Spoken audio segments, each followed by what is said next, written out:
Actually, Joe, this is my second time live today. So I Really? was live at 9:30 this Oh, I morning saw that with Ashley Vance. talking to Ashley Vance about Wild Wild Space, which is a new HBO documentary coming out tomorrow. I was able Yeah. to get a pre-screening last night here at home. But the show must go on. And there are so many things happening in the space world, including some major bombshells dropped by Elon today. Hmm. Someone's not in a good mood and says that this is the final straw, and we're going to explain why he's making this move. But essentially, he announced today that SpaceX headquarters will no longer be in Hawthorne, California, pretty Right. close to where near where I grew up. It'll be moving here to Texas down at Starbase, and we've seen the infrastructure rapidly change and develop there at Starbase, and now we have some, good reason why that is needed. Mhm. So Joe and Well, I were messaging about this and thought we should discuss this because, man, Texas is the state to be in. I know it all happened when you moved here. Right. That's You're the right. trendsetter. I'm glad that I moved here. It seems like the right call. Yeah. Not only did Elon announce that SpaceX will be relocating its headquarters from California, he has a lot of issues with California right now, Hmm. to Texas, but as well as X, or Hmm. formerly known as Twitter, Right. which is up in the Bay Area. Apparently the homeless problem is even worse there than it is here in Austin, and he's just had enough. Yeah. So yeah, There's both of the in both cases of the headquarters have moved for SpaceX and X.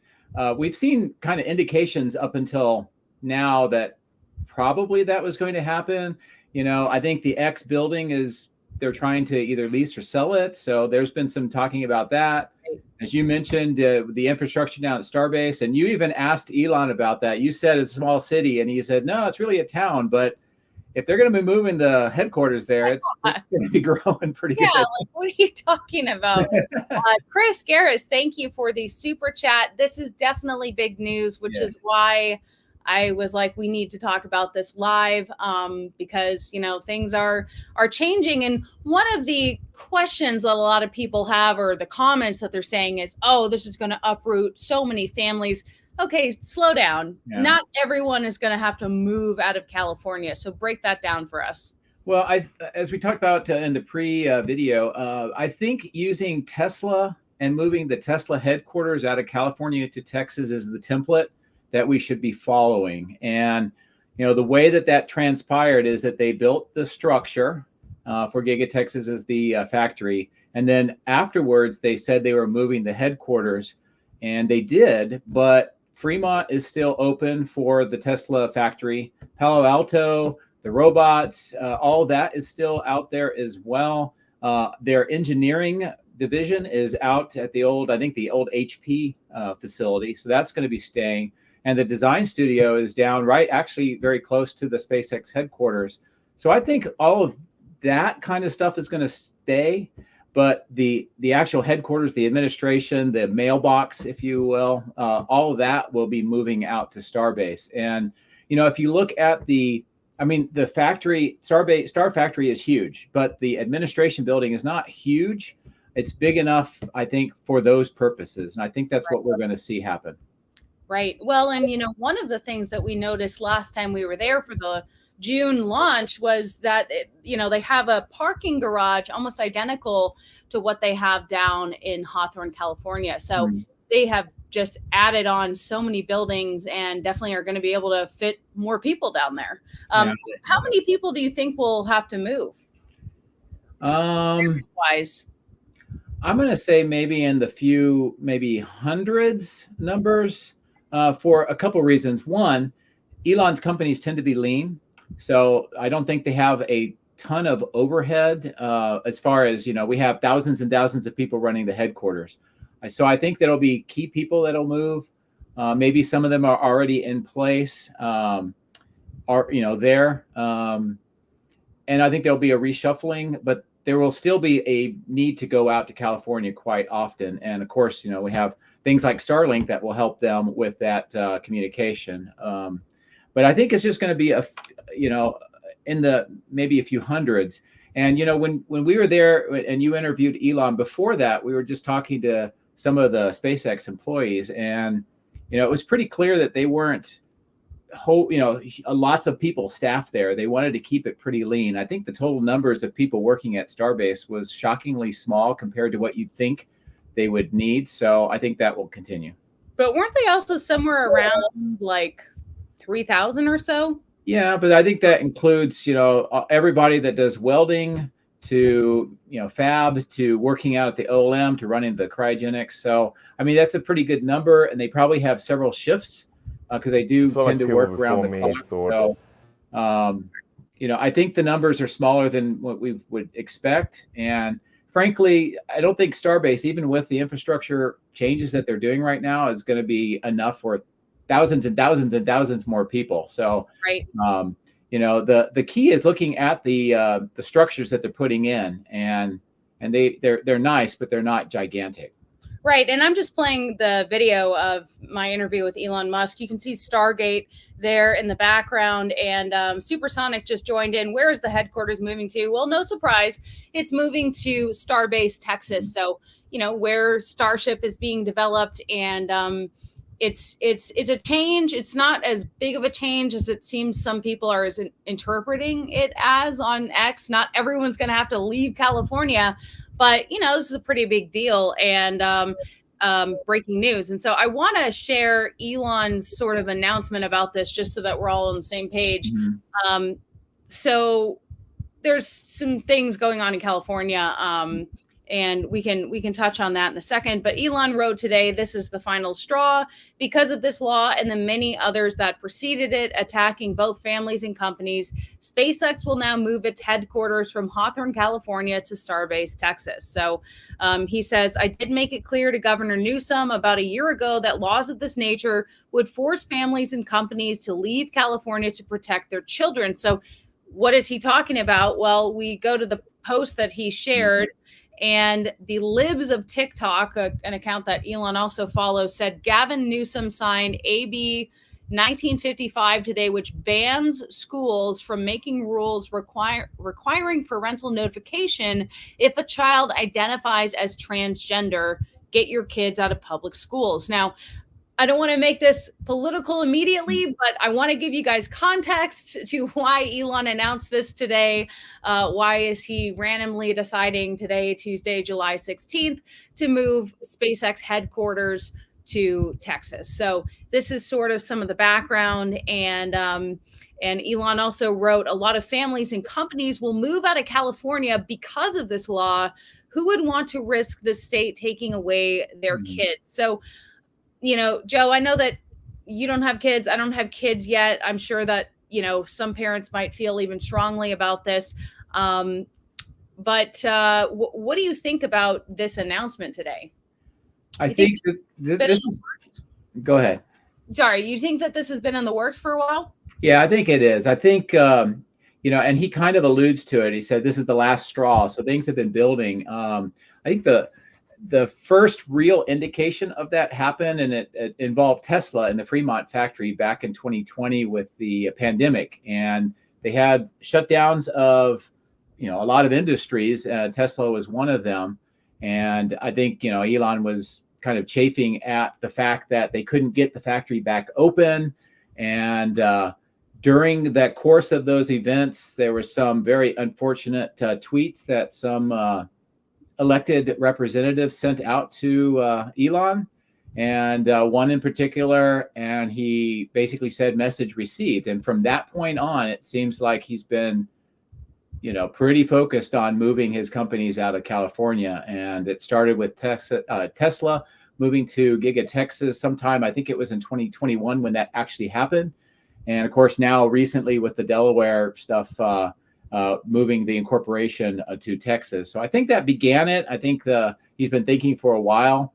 And then over the last couple of years, more things have come up that he's not agreed with. And this is just, this is the latest event that has now prompted him to move that. And, I would also say that it looks like it's a knee jerk. He just decided it today. But I would go back to my earlier comment and saying there's been a lot of signs that stuff like this was going to happen for a while.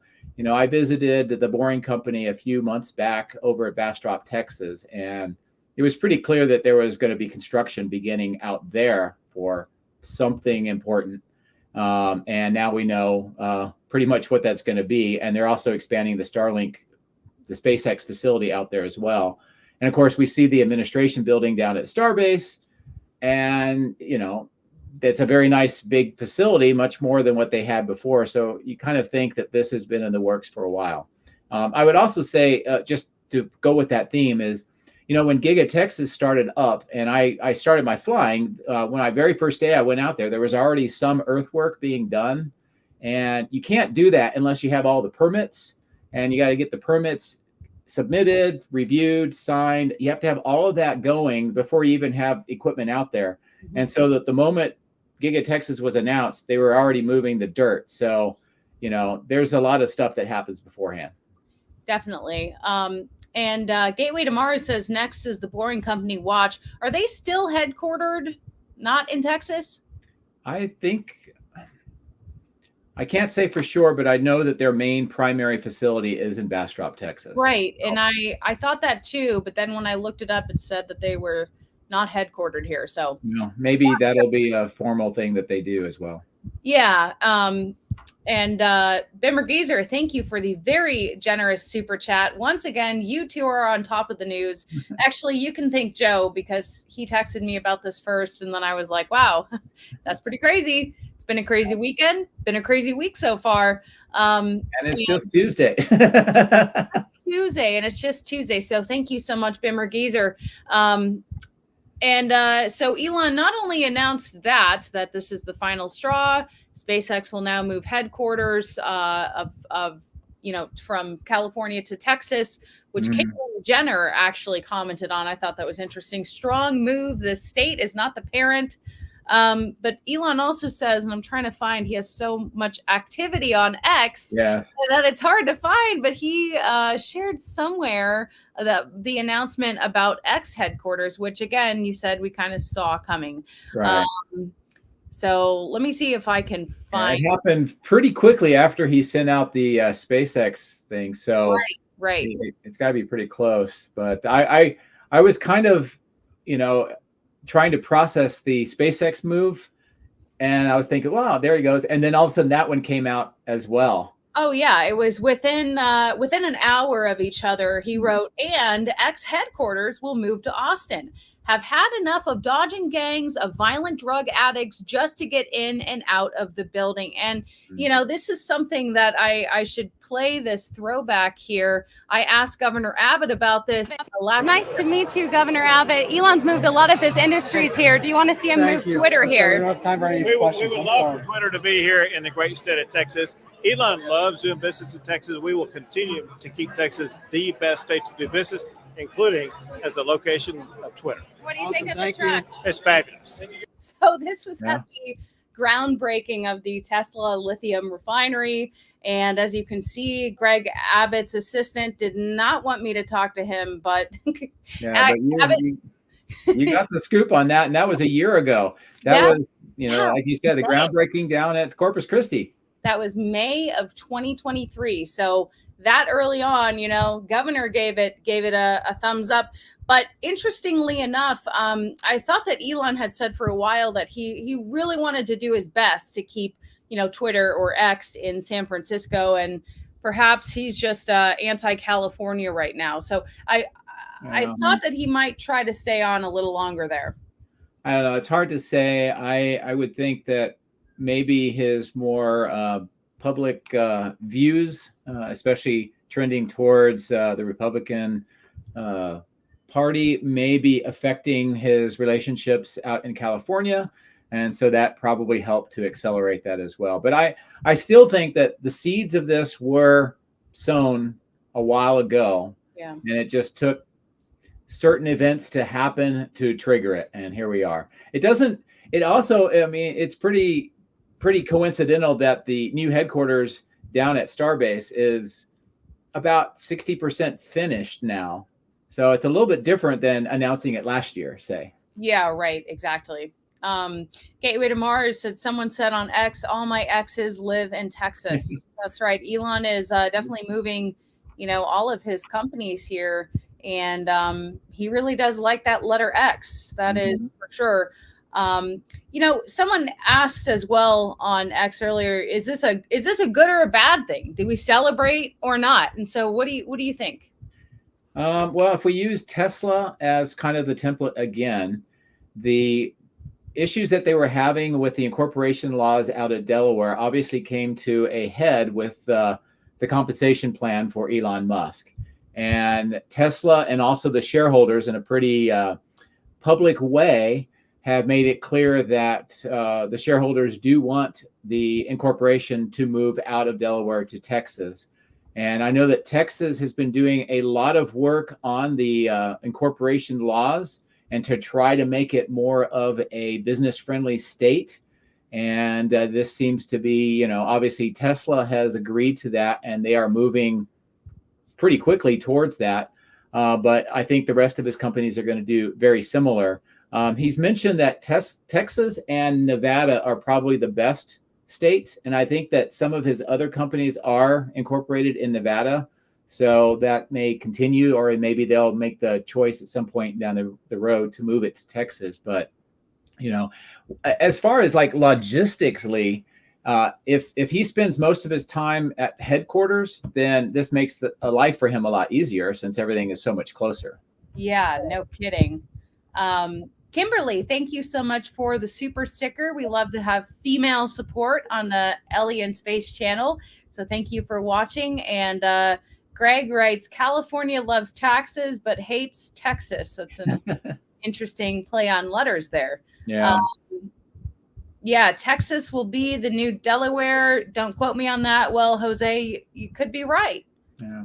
Boy, there's a lot going on, not just with incorporation and law for businesses and businesses moving out here because of building permits, and the ability to build infrastructure is more business friendly. But we also saw that I think that there's a concerted effort to try to establish a new stock exchange out of Texas as well. So I don't know, maybe we're in the middle of some pretty huge changes that's going to affect business, finance, law for years to come. And this is just part of that. So once again, I moved to the right state, hopefully. Well, if you hadn't moved here, none of this would be happening. That's right. It's that chain of events. And on some good news, it looks like we are getting closer to Flight 5 with this awesome static fire test. I want to give a shout out to the drone operators down at SpaceX. They have been learning a lot of great new tricks, and I love the videos that they are coming out with now. This is one of the really stunning videos. There's another one that they're a little bit lower in next to the OLM, and you can actually see the shock diamonds underneath the OLM for the very first time without any of the clouds or mist. And that's just an epic video that they came up with. So my hat's off to the drone guys. Yeah. Do you know who they are? Maybe. Oh, I was going to say, I'm like, I don't know. Do you? Well, good. Lovely video. And, are we still thinking early August for flight? I'm thinking it's going to slip a few more weeks for a couple of reasons. One, they're stacking the second tower right now. The second module just went up today. That means that there's, I think, 7 more modules that would need to go. We've seen that there's some paperwork suggesting that they want to be done by the 15th of August with the stacking. There's a big issue that they need to address, and that is that the large crane that's there to be able to stack the tower is something like 560 feet tall, and they need it that tall, and the weight capacity of that crane to be able to stack the tower. And it would be really difficult to be launching with something that tall. And you could say, well, they could just put it on the ground, but that's kind of it's a pretty expensive crane. And I don't know if you want to have that there while you're trying to not only launch, but bring a booster back and land. So I'm thinking that they're going to want to wait until that's done, and then they can move that crane off site. I think there may be a few other factors as well. And I think we've been seeing, there's been a few posts that have been suggesting that they're hearing rumors it might go into September. So we'll have to wait and find out. I would caveat all this by saying this is a prototype. It's a prototype test campaign, so we never know for sure when they're going to launch. Right. But you're saying you think the actual Flight 5 launch could slip until September? I'm thinking maybe. I think the chances are pretty good. Part of it because of the fact that they want to get that tower stacked and they don't want to have that crane there. And what about just the fact that they want to attempt to catch the booster? Do you think that that also is a factor in delaying it? Yeah, I think so. Technically, they have to go through, all their data and make sure that they know what the flight profile is, what the approach is, where are their kind of go, no go points within that descent. When do they make the decision, or at least program it in to make the decision to abandon it or versus landing?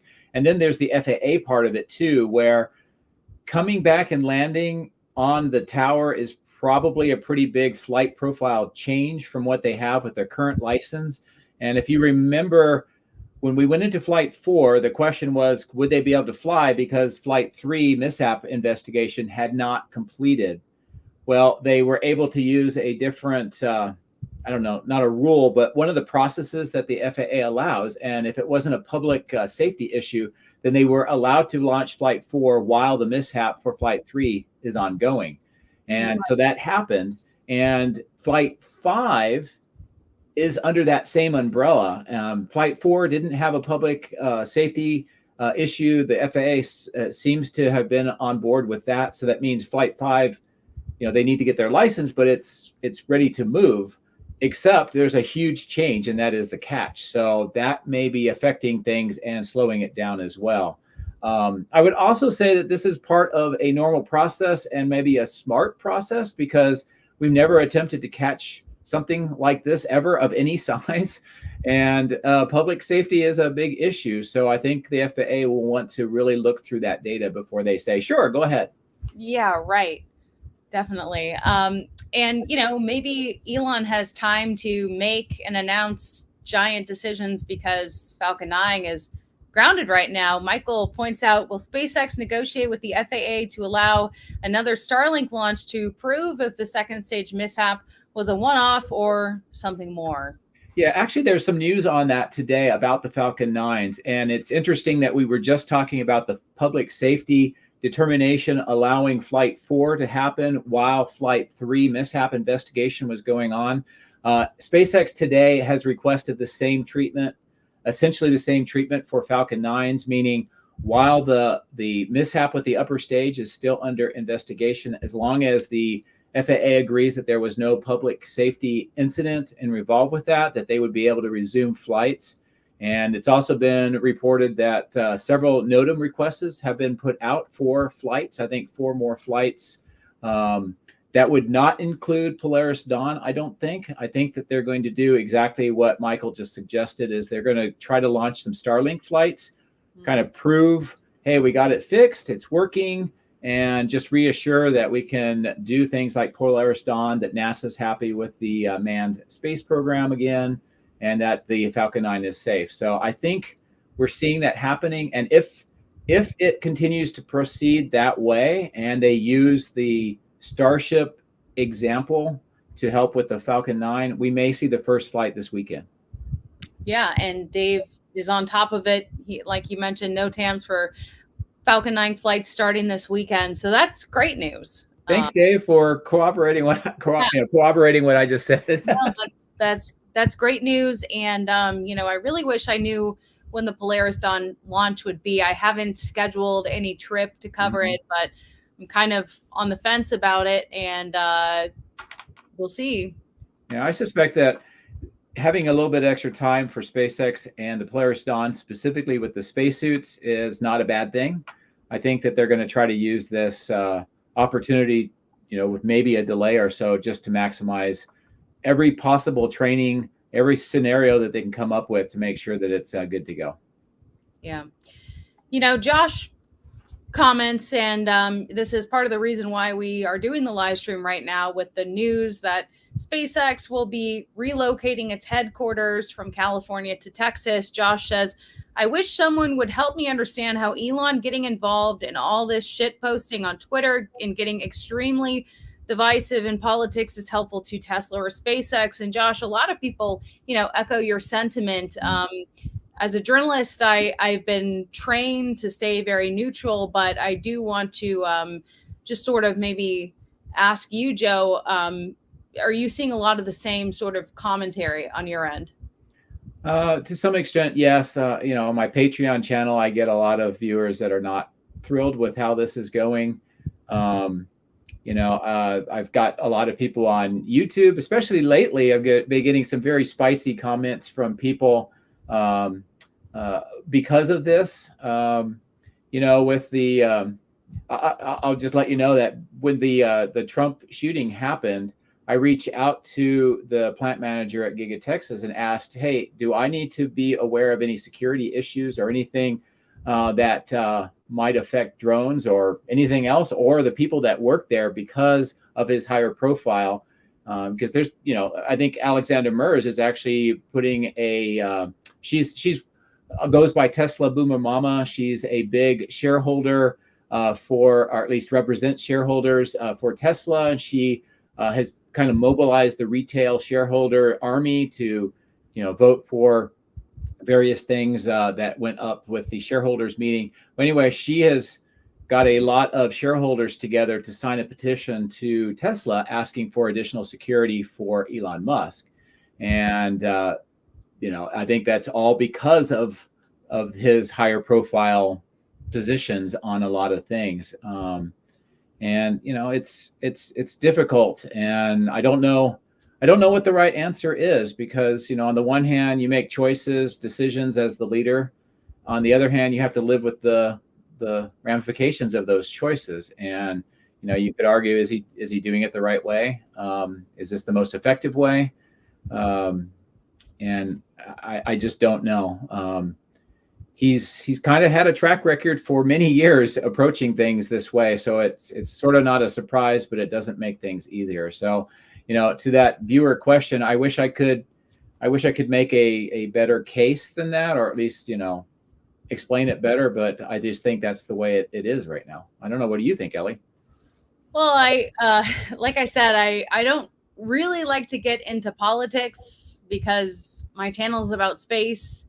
And I was also a TV news reporter for almost 10 years. So I don't really like to sort of be divisive, but I do think that it's interesting just kind of overall to have a shift in a CEO being so vocal. I feel like in the past, it's like kind of the same as being a reporter, someone who ran a company. You'd never hear them voicing their opinions or, taking sides so strongly. And I actually think it's probably a good thing. But would you agree that, that's kind of a major shift? It is definitely a major shift. It's certainly not common. Most of the time, when I was in the military and I had a chance to be, command at different levels, we had to go through training on public affairs about how to handle things and how do you get your message across and so forth. And being extremely controversial is probably one of those things that you want to avoid. You want to try to be factual, measured, that kind of thing. So Elon is very, very different. And I think it's just who he is. And I don't know if we're going to change him or what. Maybe in a way, maybe it's good that we have a leader that's, taking a stand and saying, this is wrong. This is what I believe. This is where we need to go. Maybe it's giving an example. I don't know. But it's a reflection of a bigger issue that's going on with our country. The other thing I would say is, if we just go down a level and we think about being a CEO of a company like, say, SpaceX, the things that they're putting together, the work that they're showing over at Starbase with the infrastructure, the orbital launch site, building Starship, the supporting infrastructure on the ground, also what we may see in orbit, all of those things may be considered at some point national security kind of things. So all of this is you can't really separate what he's saying, social media, national security, and what he's building. And it's going to be something that all of us, including the government, is going to have to figure out how to deal with as his profile gets bigger. So I don't know. It's kind of, I don't know, randoms thoughts on my part, but it's not. This is certainly not a simple subject where you can just say here is one answer. There's so many different interplaying parts to this that I don't think we can take away part of it. Like if he was less vocal on Twitter, everything would be better. I just don't think that would happen. Right. Yeah, so I'm reading these comments. This is not a political channel, and I would recommend to this channel to not tread into the political arena. It's hard not to talk about the major change of SpaceX relocating from California to Texas without stating the reason why. And furthermore, it's been kind of a crazy past, few days, less than a week. Right. Elon also, hadn't really announced formally support for a political candidate. And after the, attempted assassination of President Trump, he is, very much supporting Trump. So again, this is a live stream. In my live streams, they're typically more free-flowing conversation. Right. And this is just kind of part of the news cycle right now. I mean, we're in an election season. We're just months away from the presidential election. So I'm not pledging to make several videos on my page about this, but I think people are interested in the comments, at least talking about it. Well, I just don't think it's possible to say, oh, SpaceX is moving the headquarters to Texas and not ask why.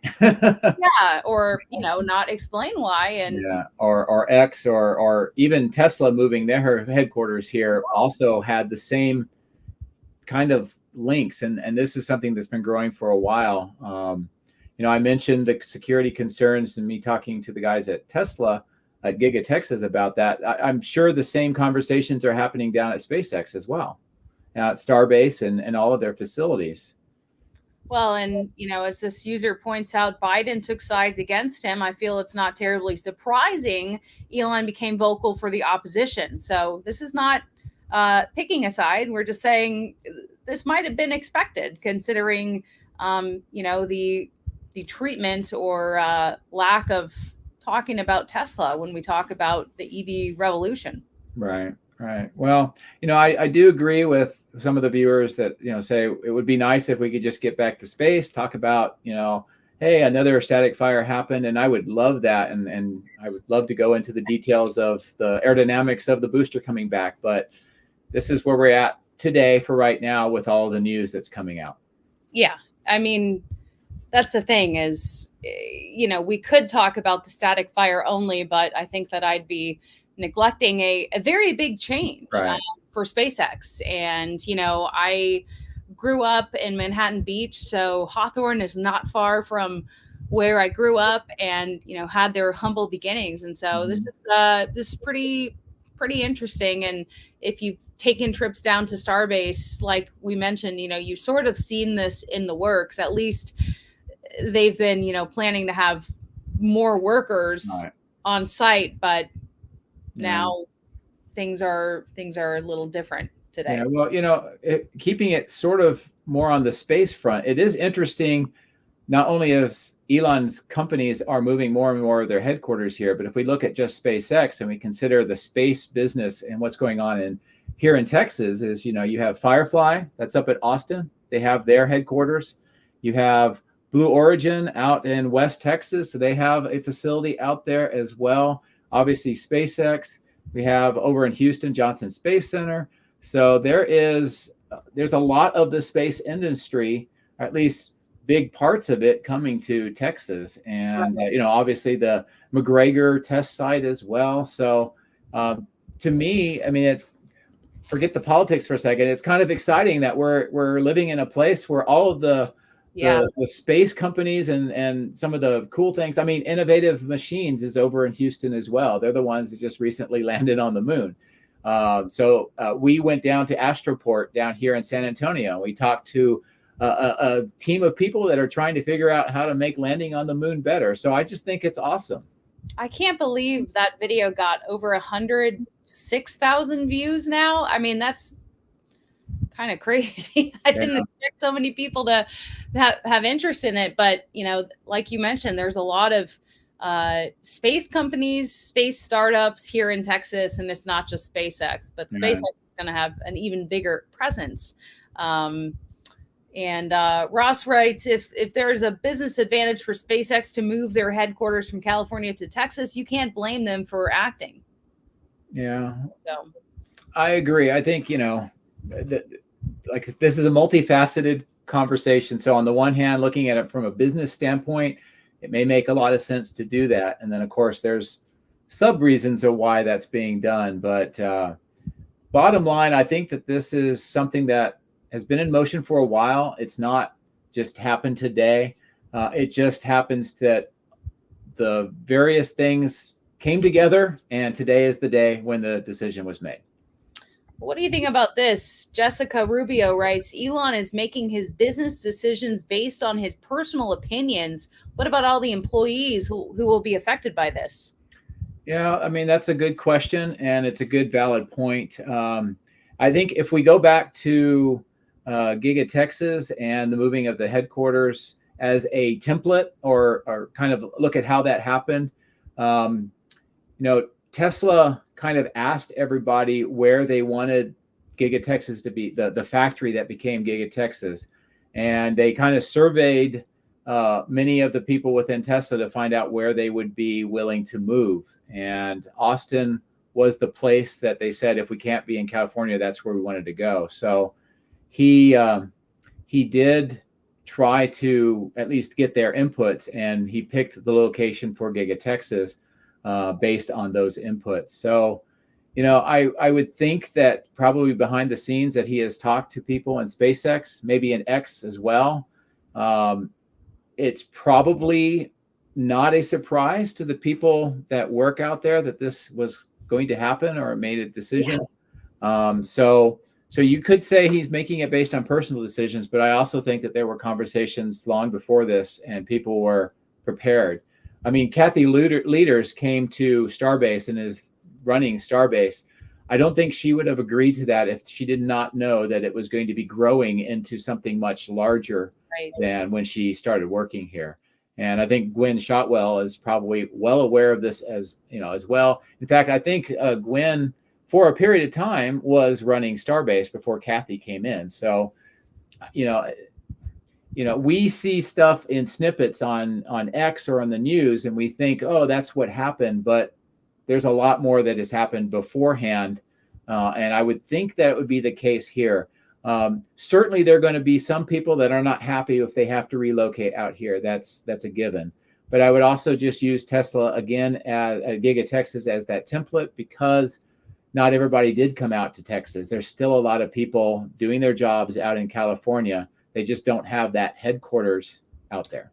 Right, which you're kind of answering this question from Neil. My understanding is Elon is moving headquarters to Texas. I think the Hawthorne facility will stay. Do I have that wrong? No, I think, Neil, you are exactly right. And again, using Giga Texas and the moving of the headquarters for Tesla as the template, that's exactly what they did. And I expect that to be the same for his other companies.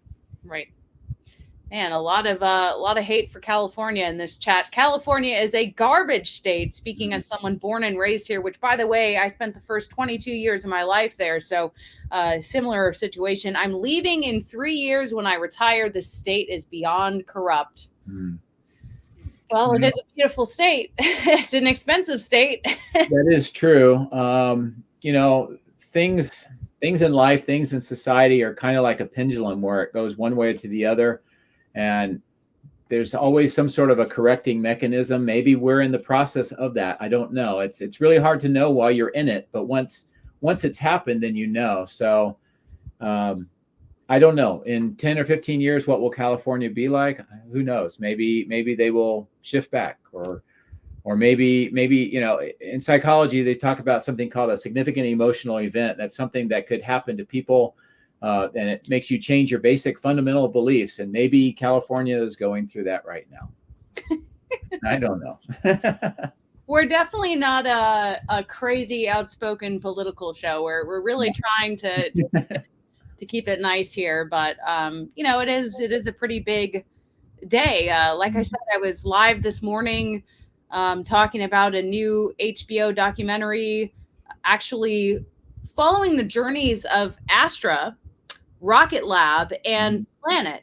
So not the usual suspects. And it's a very interesting documentary that'll be coming out tomorrow. And then here we are with the news about SpaceX. So a lot going on. Today is also a special anniversary. So yes, let's talk about that.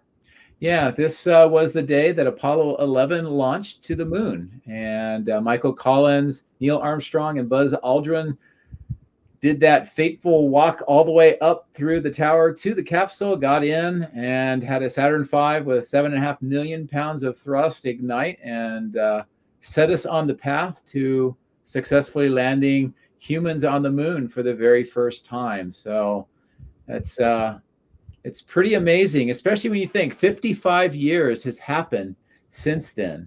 And here we are, looking at Starship, hoping maybe they get through the prototypes so we can maybe see this thing land sometime. Yeah, I can't believe it's been that long. And also, it's kind of hard to believe that we were able to do it then. And no, I'm not conspiracy theorist. I'm just saying it's pretty unreal to think that we were able to do it over 50 years ago. Yeah, interestingly enough, right after I graduated from the academy, a good friend of mine who you've met, Ann Chenery, and I got invited to go out to Kennedy Space Center, and we were given a tour. We went out actually to one of the launch sites, and I got a chance to go up in the tower and see a rocket there getting ready to launch. That was pretty cool. And then we went over to kind of some of the old Apollo era bunkers where they had some equipment and controls, and it was kind of kept the way it was. And it was shocking to me to see how basic the electronics were even back then. It's crazy. Let me load this Fly Me to the Moon trailer. I'm just gonna put it as B-roll, but it's gonna be loud for a second. Hey. So I just saw this movie. I was actually there while they were filming some of it. Wasn't this one of your famous? Yes. So so I was there covering a Starlink launch. Yeah. I had my back turned. That short has almost 1 million views, but they were filming for Project Artemis, which eventually became Fly Me to the Moon. It just came out in theaters July 12th. I saw it. Channing Tatum. No, I don't believe it. Not a good casting. Too much of a hunky stripper boy.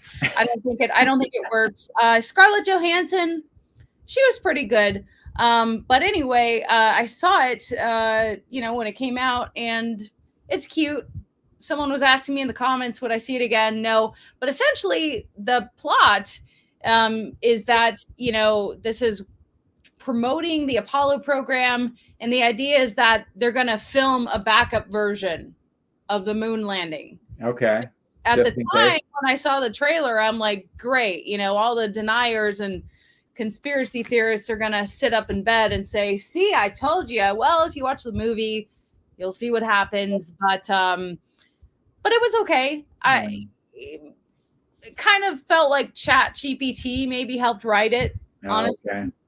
But well, I think one that you have a kind of a personal connection to this movie, which is kind of epic. The fact that you were talking about this while a rocket was launching behind you. That's true. But the second thing is there is some. I'm not saying there weren't truth in this movie, but there was, for example, the president had 2 messages ready to go. That's right. One was congratulating the astronauts for successfully landing and everything, and the other was a consoling message about how we tried, but and can you imagine being the president with having both messages, not knowing which one you're going to be presenting? Yeah. Well, there was, gosh, what museum was I in? It's in some museum. I'm sorry, I don't remember which one it is, but they play the message as if they didn't make it. They have like a little, retro TV, and it's crazy to watch. Right. It's like, wow. And I think that's just good planning. I mean, well, it is, but to go back to your point about how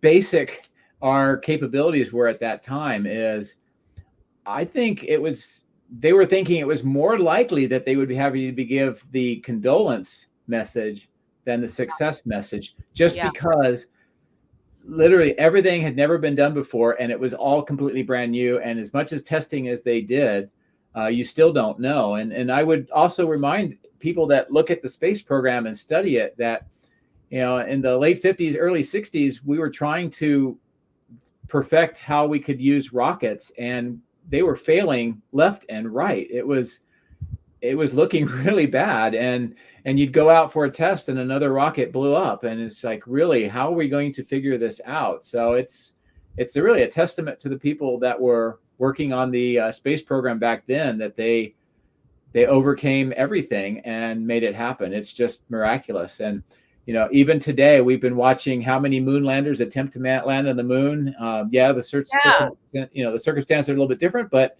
they're not having a good time. Yeah, right. So there's some of the trailer, but again, I would see it if you're a space fan, but I wouldn't say it's, top movie.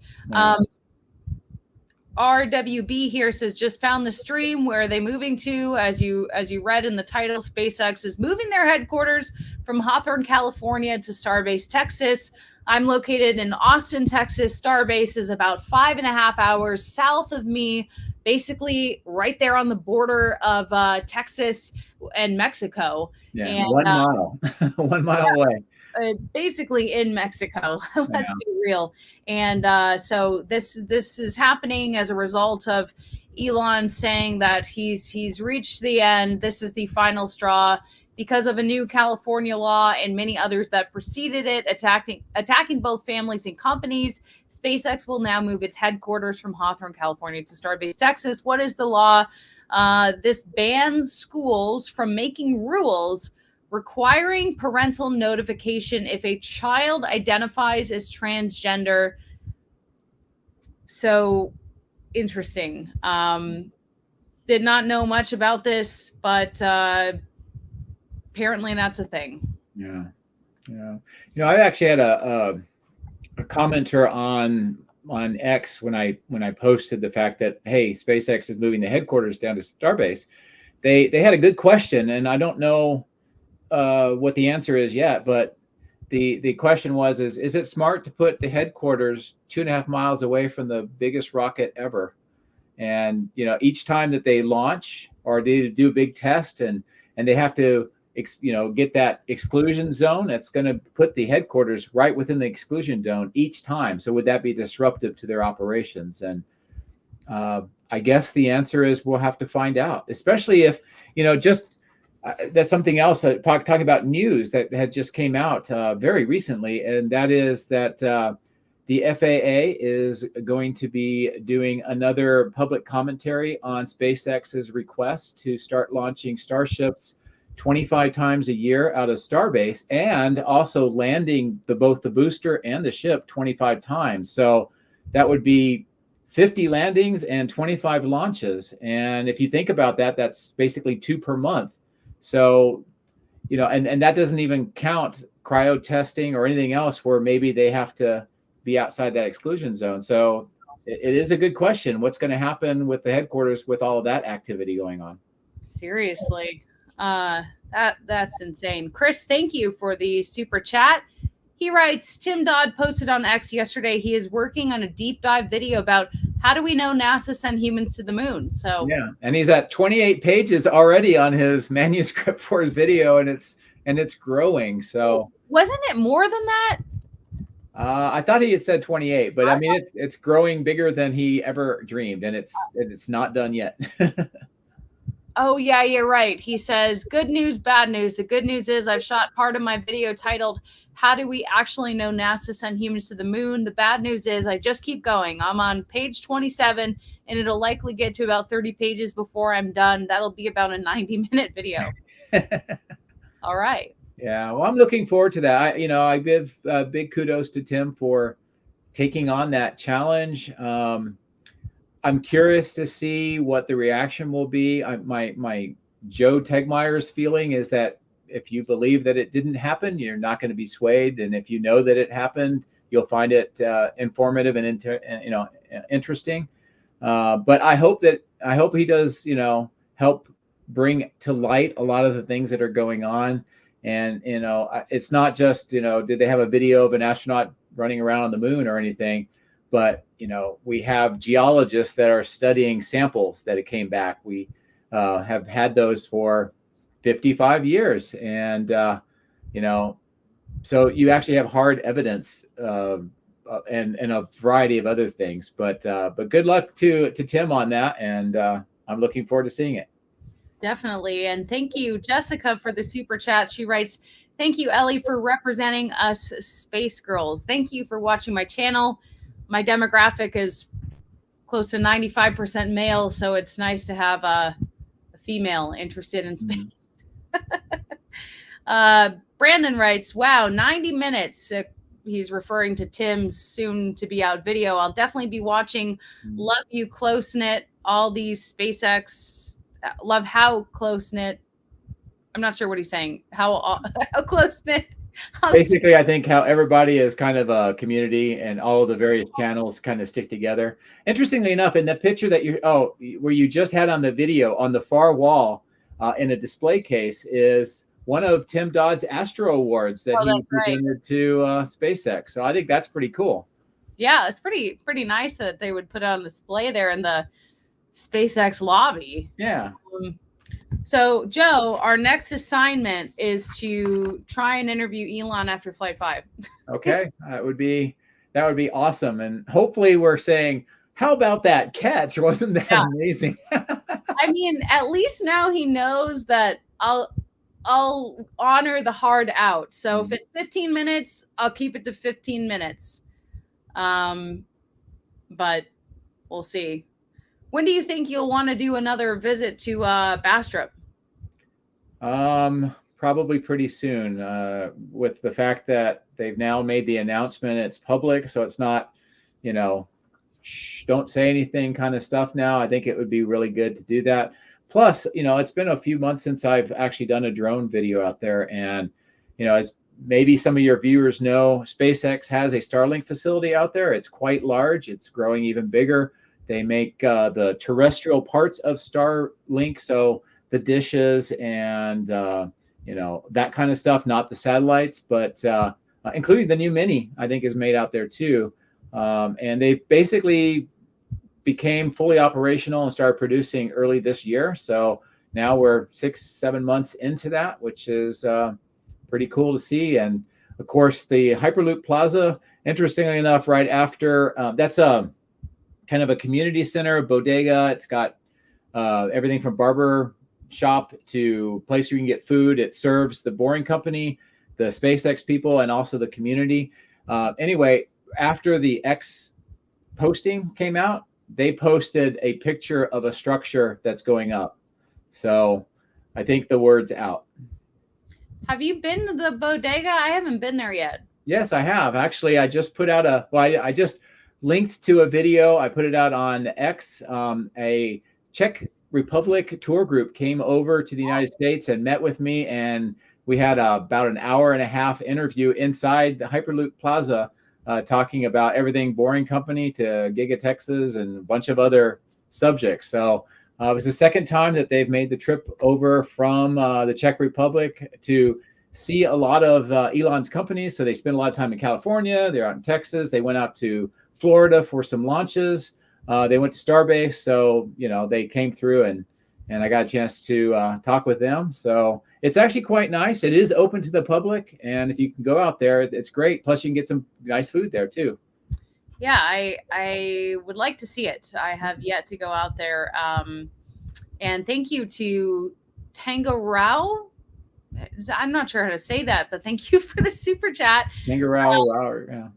I after watching the Wild Wild Space documentary, I want to go to New Zealand and I want to interview Peter Beck. I'm like, that would be awesome. Hell bent on it now. Yeah, I think they have the most scenic launching site ever. Yeah, well, yeah. I mean, it has to be, right? So I'm, willing to challenge my worst jet lag to date of Japan, and probably would be worse going to New Zealand, but I think that would just be incredible. It was pretty cool to see in the documentary him kind of talk about his story, how he, really started from literally nothing to where he is. But I think that it would be really cool to maybe see if he's willing to give us a tour. I don't know. That would be awesome. Rocket Lab is really coming along, and I think they're quite established. They just hit their 50th launch, which is, a great milestone.